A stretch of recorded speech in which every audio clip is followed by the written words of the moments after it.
तुलसी का प्यारा वचन, ये है वचन। परमेश्वर के धन्य नाम की महिमा हो। प्रभात मनन के सत्र 2142 में आप सभी का बहुत ही विनम्रता के साथ स्वागत करता हूं। आइए आज के मनन के लिए हम पढ़ते हैं इब्रानी अध्याय 12 पद 17। तुम जानते हो कि बाद में जब उसने आशीष पानी चाही तो अयोग्य गिना गया और आंसू बहा बहा कर खोजने पर भी मन फिराव का अवसर उसे न मिला। प्रभात मनन के हमारे बीते सत्र में हम ये देखे थे कि अब्राहम का पोता और इसहाक का पुत्र होते हुए भी एसाव ने कैसे परमेश्वर की वाचा से वंचित हो गया था। वह अपने जीवन काल में ईश्वरीय बातों को अथवा आत्मिक बातों को महत्व देने से ज्यादा सांसारिक बातों को अधिक महत्व दिया। इसलिए परमेश्वर के वचन में उन्हें ईश्वर रहित अथवा गॉडलेस करके परिचित कराया। मैंने जैसे पूर्व में भी कहा था कि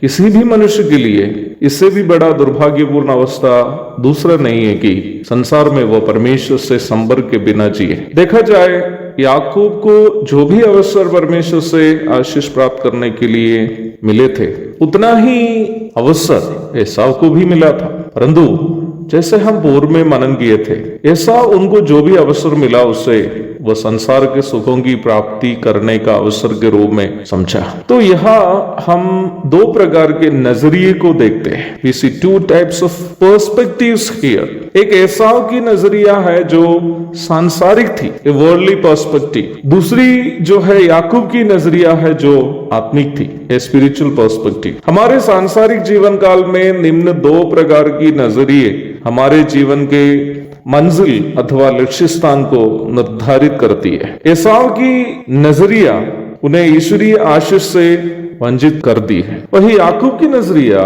उन्हें ईश्वरीय आशीष के भागीदार बनाया। जबकि दोनों इंसान हम सभी के समान कमी घटी के इंसान थे। हमें भी अपनी नजरिए को परखने की अनिवार्यता है। It is necessary to examine our perspectives in our lives in this world। हमारे दैनिक जीवन में हम अधिक प्रधानता किन बातों को देते हैं, आत्मिक बातों के लिए या सांसारिक बातों के लिए? हमारे जीवन के हर एक क्षेत्र में हम इस दोनों में से कोई एक नजरिए से काम करते हैं। पढ़ाई करने वाले बच्चे प्रभु की महिमा के लिए पढ़ाई कर सकते हैं, नहीं तो इस उद्देश्य से भी पढ़ सकते हैं कि संसार में बड़ा आदमी बने।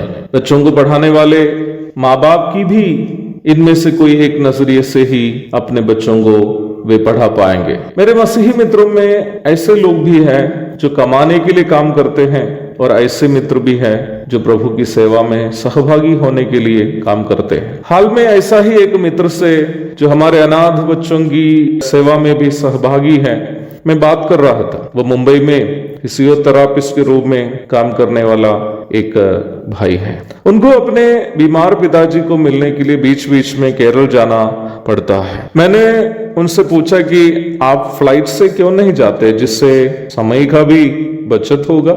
उनका जवाब मुझे बहुत ही ताज्जुब कर दिया। उनका जवाब यह था कि ब्रदर मैं ट्रेन से ही केरल आना जाना करता हूं ताकि उससे जो पैसे बच जाते हैं मैं किसी सेवा के लिए खर्च कर पाऊंगा। जीवन के किसी भी क्षेत्र में हम आत्मिक या सांसारिक नजरिए से निर्णय ले सकते हैं और अवश्य ध्यान रखें कि हमारी नजरिया ही हमें परमेश्वर से आशीष के योग्य या अयोग्य ठहरता है। और यहाँ हमारे लिए एक चेतावनी भी है। परमेश्वर से आशीष पाने के लिए हम योग्य तब ही ठहरता है जब हम हमें परमेश्वर से प्राप्त अवसरों को सही नजरिए से उपयोग करते हैं। अन्यथा अवसरों को नष्ट करने के बाद जीवन के अंत में पीछे की ओर देखकर रोने से हम कभी भी ईश्वरीय आशीषों की प्राप्ति नहीं कर पाएंगे। एक और शुभ दिन की धन्य कामनाओं के साथ आज का मनन मैं यहाँ समाप्त करता हूँ। प्रभु आप सबको आशीष दे। आमीन।